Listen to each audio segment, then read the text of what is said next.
कैसे हो प्यारे बच्चों। मैं हूं निखिल और आप देख रहे हैं श्री राम ऑनलाइन क्लासेस।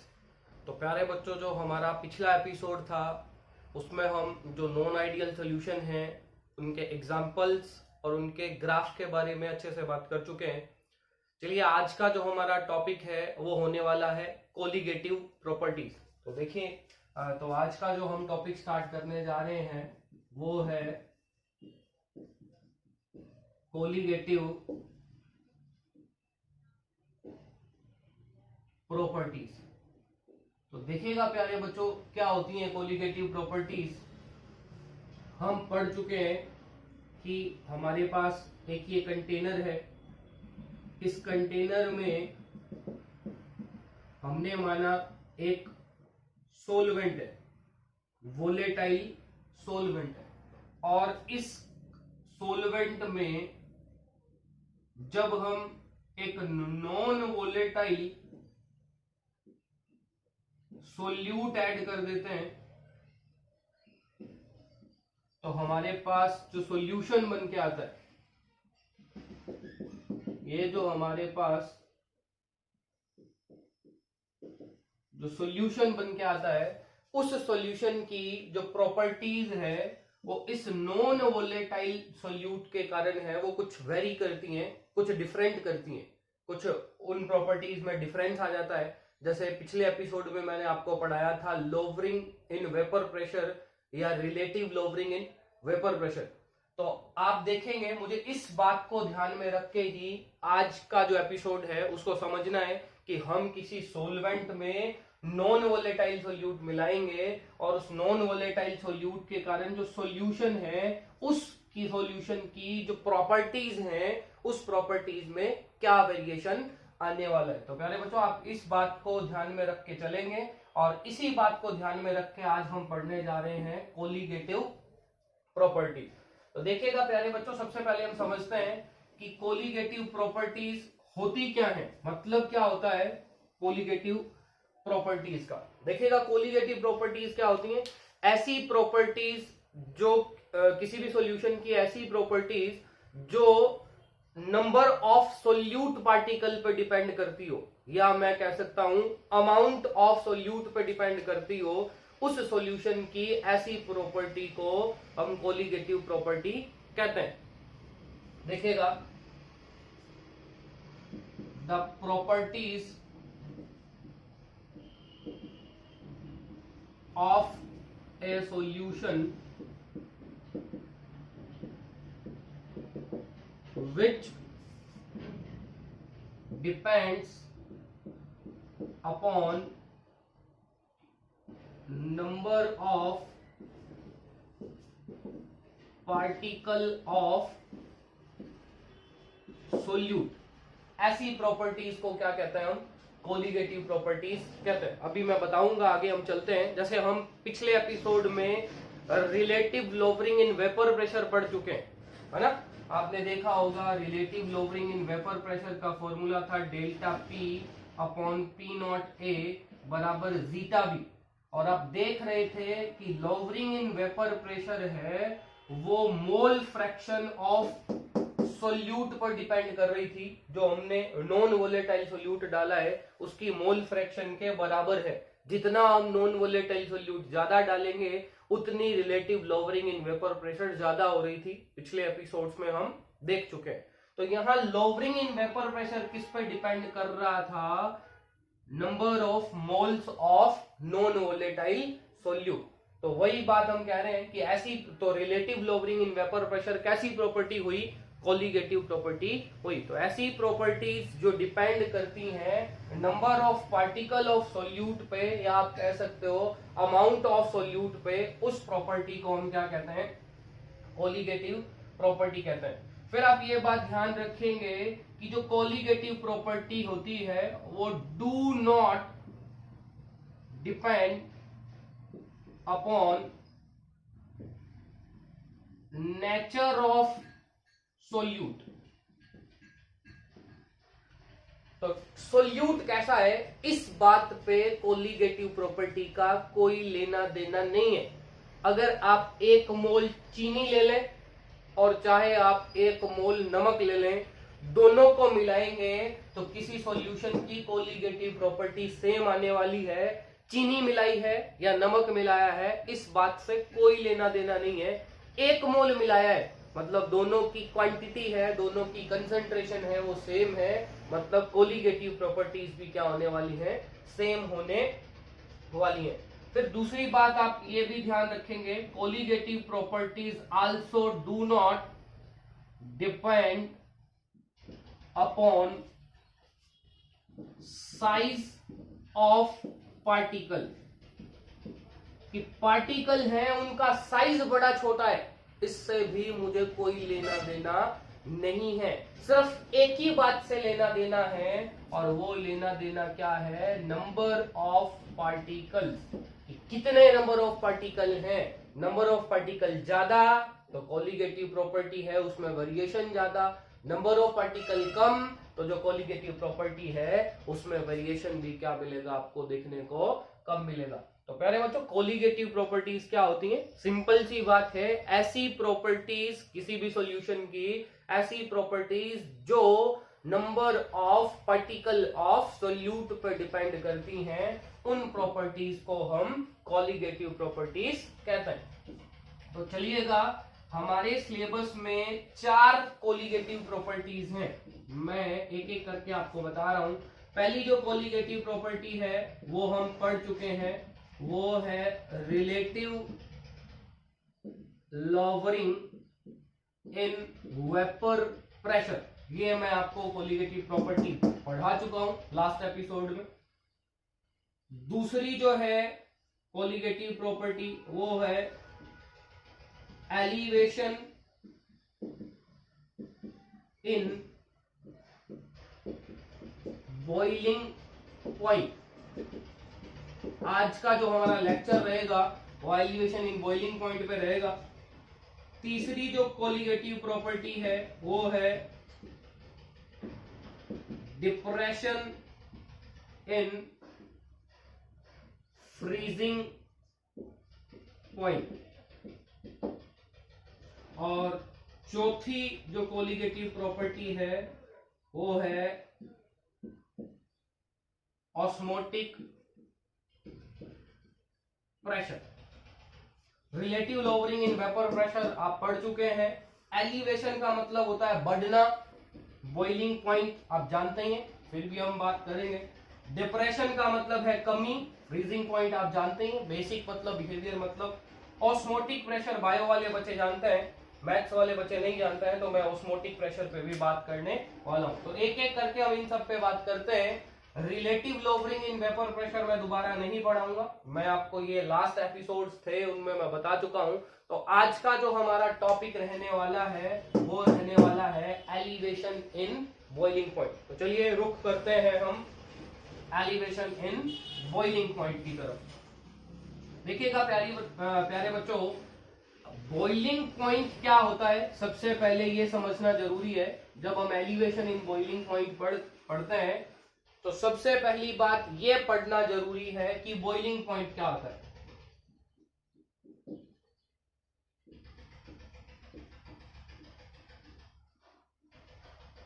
तो मैं डेफिनेशन लिख देता हूं, for a liquid the temperature at which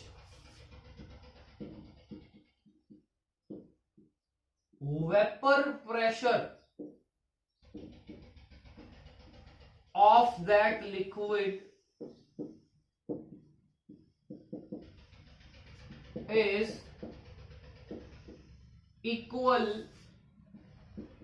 to the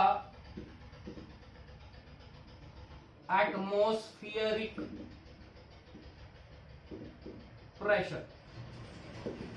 देखिएगा ये जो है वो डेफिनेशन है हमारी बॉइलिंग पॉइंट की, कि ऐसा टेम्परेचर जिस टेम्परेचर पे किसी लिक्विड का जो वेपर प्रेशर है वो जो हमारा एटमॉस्फेयर है उस एटमॉस्फेरिक प्रेशर के बराबर हो जाए, तो उस टेम्परेचर को उस लिक्विड का क्या कहते हैं, हम बॉइलिंग पॉइंट कहते हैं। देखिएगा क्या कहने का मतलब क्या है, मेरे पास एक ये कंटेनर है, इस कंटेनर में मैंने प्योर वाटर भर रखा है, इस कंटेनर में मैंने प्योर वाटर भरा है और इस कंटेनर को गैस स्टोव पे रख दिया, गैस स्टोव पे गर्म होगा।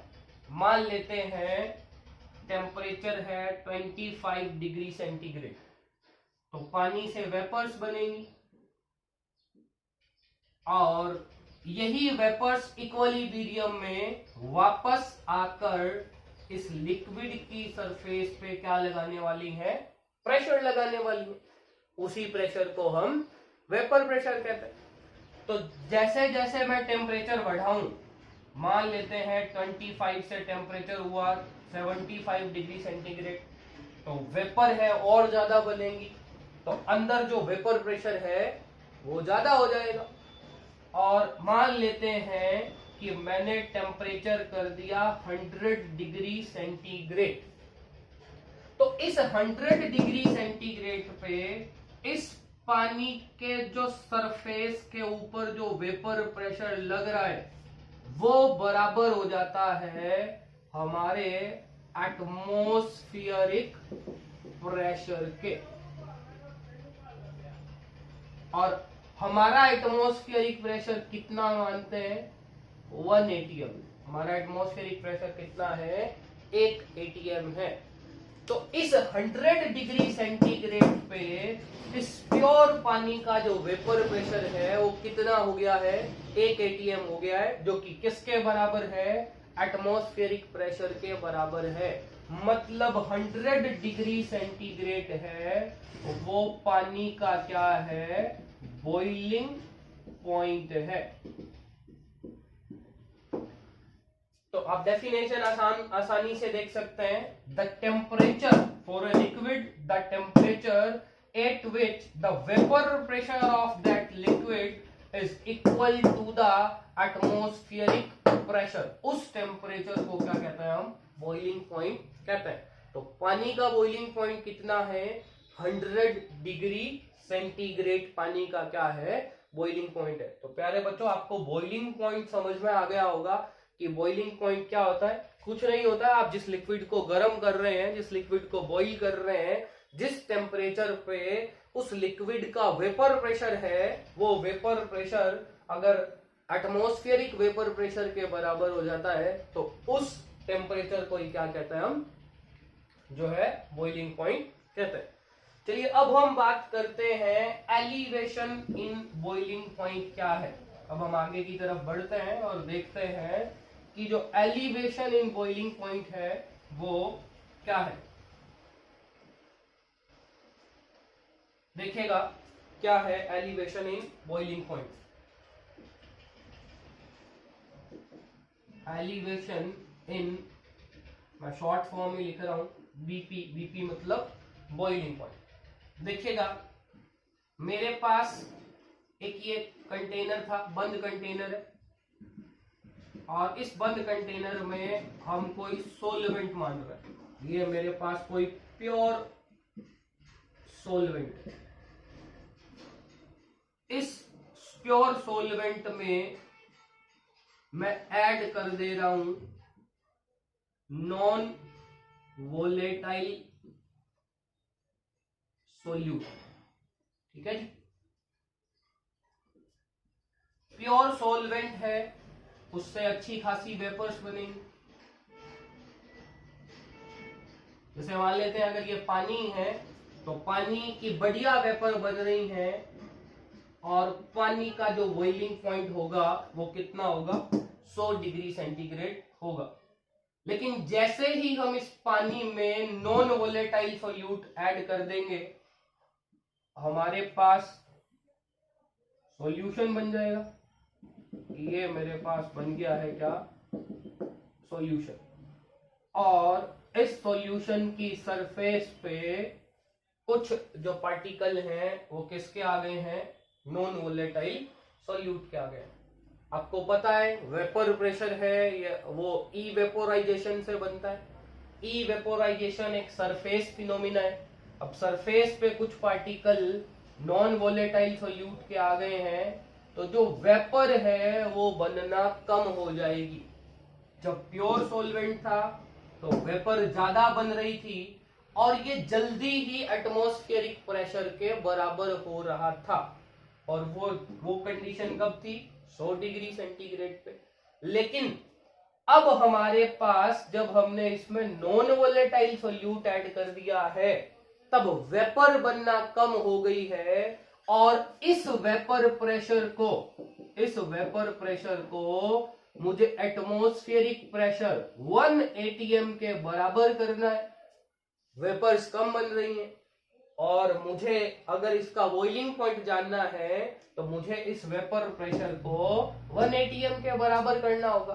तो एक ही इलाज है, वो इलाज क्या है कि मैं इस सॉल्यूशन का टेम्परेचर है वो बढ़ा दूं और मान लेते हैं कि 125 डिग्री सेंटीग्रेड पे क्या हो गया है, ये बहुत ज्यादा जो वोलेटाइल सरफेस है वो वोलेटाइल सरफेस क्या बनाने लग गई है, ज्यादा वेपर बनाने लग गई है, क्योंकि मैंने टेम्परेचर बढ़ा दिया है। पहले तो 100 डिग्री पे ही ये सरफेस ज्यादा वेपर बना रही थी और ये वेपर प्रेशर किसके बराबर था? 1 atm के बराबर था।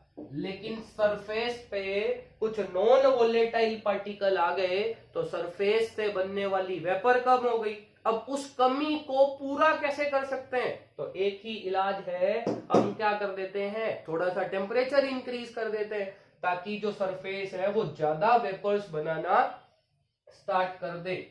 और इसी को बोलते हैं हम एलिवेशन इन बॉइलिंग पॉइंट। कि पहले बॉइलिंग पॉइंट था 100 डिग्री सेंटीग्रेड, लेकिन सॉल्यूशन का बॉइलिंग पॉइंट कितना हो गया है? 125 डिग्री सेंटीग्रेड। बॉइलिंग पॉइंट है वो क्या हो गया है? बढ़ गया है। इसी को बोलते हैं हम एलिवेशन इन बॉइलिंग पॉइंट। चलिए मैं इसको ग्राफ से समझते हैं। अगर मैं कहूं कि मुझे ग्राफ बनाना है, यहां मेरे पास गिवन हो टेम्परेचर और यहां मेरे पास गिवन हो वेपर प्रेशर। जो एक्स एक्सिस है हमारी उस पे हम टेम्परेचर ले रहे हैं और जो वाई एक्सिस है उस पे हम ले रहे हैं वेपर प्रेशर। देखिएगा प्यारे बच्चों, ये है टेम्परेचर, मान लेता हूं ये 25 डिग्री सेंटीग्रेड है, ये 50 है, ये 75 है और ये मान लेते हैं 100 डिग्री सेंटीग्रेड टेम्परेचर। और वेपर प्रेशर में मान लेता हूं ये जो वेपर प्रेशर है वो 1 atm वेपर प्रेशर है। ये जो वेपर प्रेशर की लाइन है वो 1 atm की लाइन है। 1 atm एटमॉस्फेरिक वेपर प्रेशर का जो एटमॉस्फेरिक वेपर प्रेशर है वो है। देखिएगा, अब मैं प्योर सॉल्वेंट, प्योर पानी की बात कर रहा हूं तो मान लेते हैं ये यहां से 25 डिग्री सेंटीग्रेड पे इतना वेपर प्रेशर था, इतना, इस पॉइंट के सामने देखिएगा तो इतना वेपर प्रेशर है। जैसे जैसे मैं टेम्परेचर बढ़ाऊंगा वैसे वैसे प्योर सॉल्वेंट है उसका वेपर प्रेशर बढ़ेगा। जैसे जैसे मैंने टेम्परेचर बढ़ाया वैसे वैसे क्या हो रहा है, वेपर प्रेशर बढ़ रहा है। और इस टेम्परेचर पे जो प्योर सॉल्वेंट है उस प्योर सॉल्वेंट का जो वेपर प्रेशर है वो एटमॉस्फेरिक वेपर प्रेशर के बराबर हो गया। देखिएगा कौन सा टेम्परेचर आपको दिखाई देगा,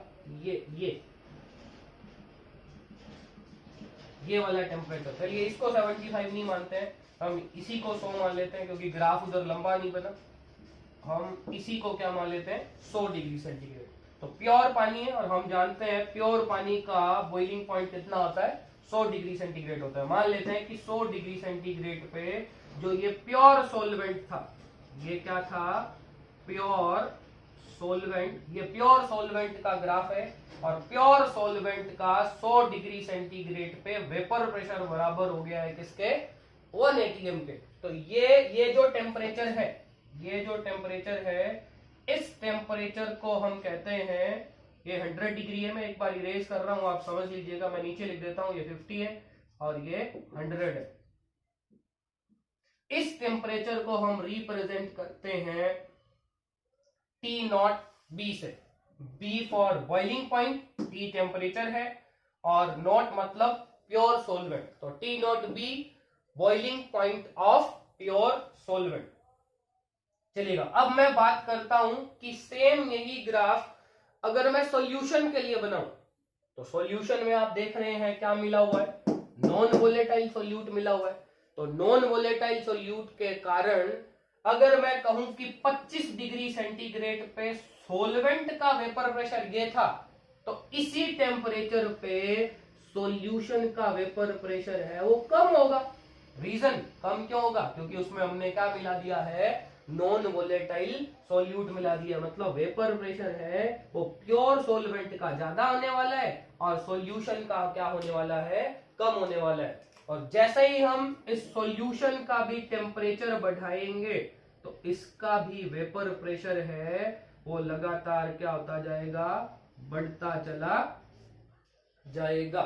तो इसका भी वेपर प्रेशर है वो लगातार बढ़ रहा है। चलिए मैं दोबारा थोड़ा सा सही ढंग से बना लेता हूं। इसका भी वेपर प्रेशर है वो क्या हो रहा है, लगातार बढ़ रहा है।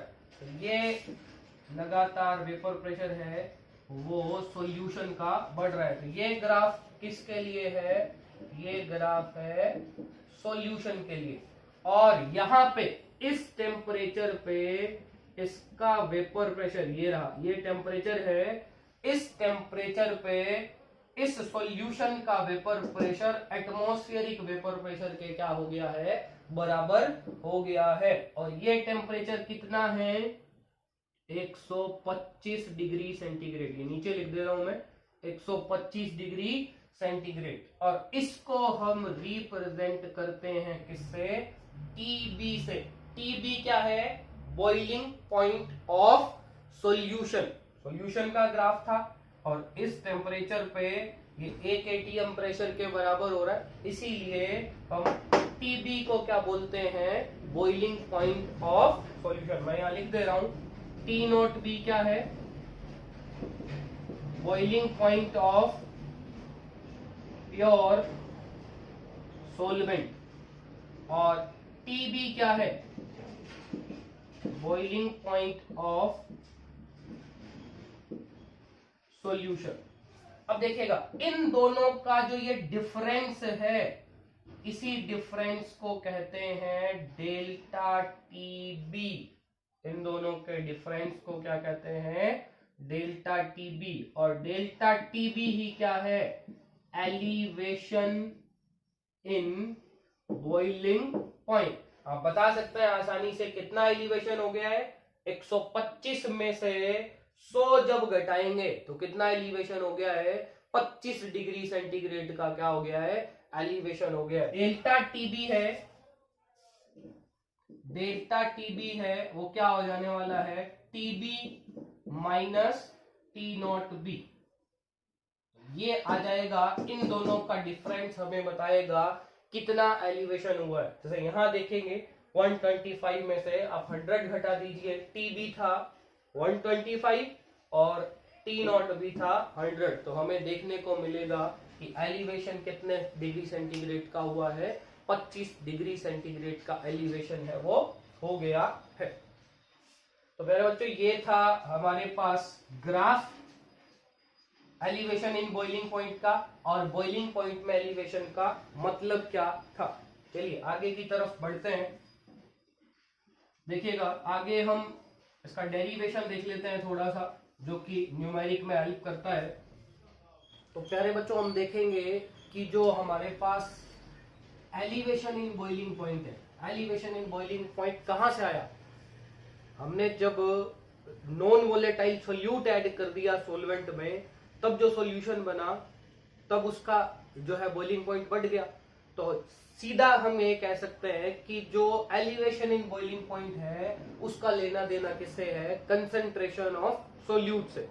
और जितना ज्यादा हम सोल्यूट मिलाएंगे उतना ज्यादा सॉल्यूशन का बॉइलिंग पॉइंट बढ़ेगा, और उतना ही ज्यादा क्या होने वाला है, एलिवेशन इन बॉइलिंग पॉइंट होने वाला है। तो मैं ये कह सकता हूं कि elevation in boiling point direct proportional है कंसंट्रेशन ऑफ सोल्यूट। सोल्यूट को मैंने बड़े ब्रैकेट में लिख दिया है और बड़े ब्रैकेट में कोई भी चीज लिख देते हैं तो ये रिप्रेजेंट करता है उसकी कंसंट्रेशन को। देखिएगा अब हम यहां समझेंगे कि हमें कौन सी कंसंट्रेशन टर्म यहाँ यूज करनी है। जैसे हमारे पास मोलरिटी थी, मोल फ्रैक्शन थी, तो हम यहाँ देखेंगे कि हम यहाँ ऐसी कंसंट्रेशन टर्म यूज करेंगे जो टेम्परेचर इंडिपेंडेंट हो, क्योंकि टेम्परेचर का ही खेल है, बॉइलिंग पॉइंट में सारा खेल टेम्परेचर का ही है। अगर टेम्परेचर चेंज कर देंगे तो सोल्यूट की कंसंट्रेशन ही चेंज हो जाएगी। हमें सोल्यूट की कंसंट्रेशन चेंज नहीं करनी है, तो हम यहाँ ऐसी कंसंट्रेशन टर्म यूज करेंगे जो टेम्परेचर क्या हो, इंडिपेंडेंट हो। तो हम यहाँ यूज करते हैं मोलेलिटी। तो जो एलिवेशन इन बॉइलिंग पॉइंट है वो डायरेक्ट प्रोपोर्शनल होता है मोलेलिटी के, क्योंकि मोलेलिटी है वो टेम्परेचर क्या है, इंडिपेंडेंट है। और आप यहां से डायरेक्टली प्रोपोर्शनल साइन हटाएंगे तो एक कांस्टेंट लग जाएगा Kb dot small m। Kb है वो है molal elevation constant of solvent. इसका सोल्यूट से कोई लेना देना नहीं है, सोलवेंट से लेना देना है। Kb है वो डिपेंड करता है नेचर ऑफ सोलवेंट पे। Kb की वैल्यू है वो depends upon nature of solvent, और हर सोलवेंट के लिए Kb का वैल्यू है वो अलग अलग होता है, और Kb की वैल्यू है वो एक्सपेरिमेंटली कैलकुलेट की जाती है, और कोई डरने की बात नहीं है। Kb की वैल्यू जब भी हमारे सामने जो न्यूमेरिकल आता है उसमें क्या होती है, गिवन होती है। मोलेलिटी देखिएगा, मोलेलिटी आप बहुत पहले पढ़ चुके हैं, मैं आपको बहुत पहले पढ़ा चुका हूं। मोलेलिटी होती है number of moles of solute upon weight of solvent in kilogram. ये फॉर्मूला होता है मोलेलिटी का। देखिएगा डेल्टा टीबी बराबर K b into moles of solute upon weight of solvent in kilogram. देखिएगा अगर मेरे पास सोल्यूट के मोल हो वो 1 मोल हो, और वेट ऑफ सोलवेंट है वो क्या हो, 1 किलोग्राम हो। अगर मैं यहां 1 और 1 लिख दूं तो यहां आ जाएगा डेल्टा टीबी बराबर क्या है, केबी। तो केबी को आप डिफाइन कर सकते हैं कि किसी भी सोलवेंट के केबी का वैल्यू क्या होने वाला है, कि जब आप नॉन वोलेटाइल सोल्यूट का 1 मोल 1 किलोग्राम सोलवेंट में डिसोल्व कर देते हैं, तो जो एलिवेशन होता है बॉइलिंग पॉइंट में वो ही किसके बराबर होता है, Kb के बराबर होता है। If we add 1 mole of non volatile solute in 1 kilogram solvent, then the elevation in boiling point is equals to the molar elevation constant। तो प्यारे बच्चों यहां से आप मोलर एलिवेशन कांस्टेंट को भी डिफाइन कर सकते हो। चलिए थोड़ा सा आगे इसको और अपन ओपन कर लेते हैं। देखिएगा थोड़ा सा और मैं इसको आगे एक्सप्लेन कर लेता हूं। डेल्टा टीबी, अगर आप यहां मोल को ओपन करें तो मोल का फॉर्मूला आप जानते हैं, weight of solute upon molar mass of solute और वेट ऑफ सोलवेंट। अगर ये वेट ऑफ सोलवेंट ग्राम में है तो हम ऊपर मल्टीप्लाई कर देंगे किससे, 1000 से। तो मेरे पास ये फाइनल फॉर्मूला आ जाता है डेल्टा टीबी का जो है एलिवेशन इन बॉइलिंग पॉइंट का। तो प्यारे बच्चों ये हमारे पास था एलिवेशन इन बॉइलिंग पॉइंट, और इस पे अगला जो हमारा लेक्चर रहेगा हम इस कॉन्सेप्ट पे है वो न्यूमेरिकल करेंगे। तो प्यारे बच्चों लगातार आप वीडियो देखते रहिए, अपने घर रहिए और सुरक्षित रहिए।